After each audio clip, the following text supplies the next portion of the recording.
इसको भगवान कृष्ण गीता जी में भी कहते कि अर्जुन, ये तीन कर्म महान बड़े से बड़े ऋषि मुनियों को भी पवित्र करने वाले हैं। अर्थात चाहे कितना ही बड़ा ज्ञानी हो जाए, लेकिन यज्ञ, दान और तप, इन तीन कर्मों को छोड़े नहीं। तप माने शास्त्रों का पढ़ना, स्वाध्याय, ये तप है।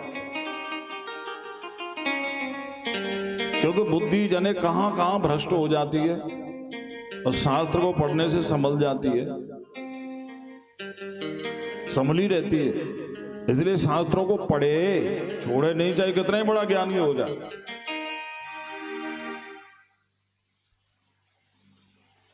यज्ञ जैसे बर्तन होता है, आप गंगा जी के किनारे पर रहते हैं, वहां अशुद्धि तो नहीं है, फिर गंगा जी के किनारे रह करके गंगा जल में बर्तनों को साफ करके फिर उनको मांजते क्यों हो भाई? तुम गंगा जी में रह रहे हो, गंगा जल से धो रहे हो, फिर मांज क्यों रहे हो इसे? क्योंकि गंगा जी में रह करके भी बर्तनों पर खामखा की गंदगी आई जाती है। इसलिए गंगा जी में रहो, भले ही गंगा जल का यूज करो, फिर भी रोज बर्तन मांजने चाहिए, नहीं तो तुम मट्टी खा रहे हो, गंदगी खा रहे हो। गंगा जी में रहते हो, गंगा जल से धोते हो, फिर भी कपड़ों में तुम्हें रोज साबुन लगाना पड़ेगा, नहीं तो तुम गंदगी को ओढ़ रहे हो, गंदगी को पहन रहे हो। ऐसे ही चाहे तुम कितनी बड़े ज्ञानी हो, कितनी बड़े सिद्ध पुरुष हो, फिर भी तुम्हें हवन करना रोज और शास्त्र पढ़ना रोज और दान करना रोज चाहिए महाराज, रोज। दीत लेत मन शंकन कर,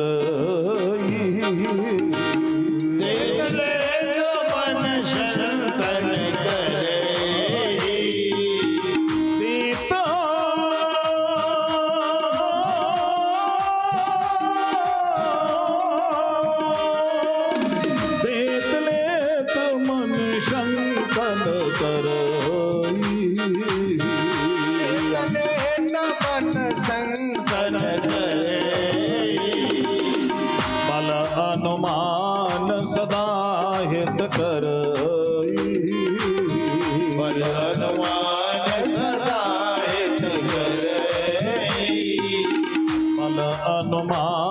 सदा हित कर,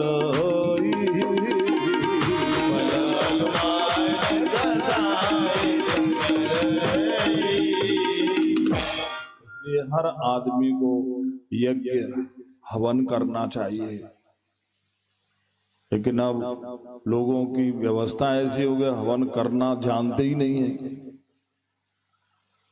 बड़े बड़े जो पंडित हैं ना, वो नहीं जानते। कोई बताए कि हवन कैसे करते हैं, किसी भी पंडित जी को ले आओ तो जानते ही नहीं है। हवन करना नहीं जानते हो, दान न लेते, इसीलिए तो बुद्धि भ्रष्ट है।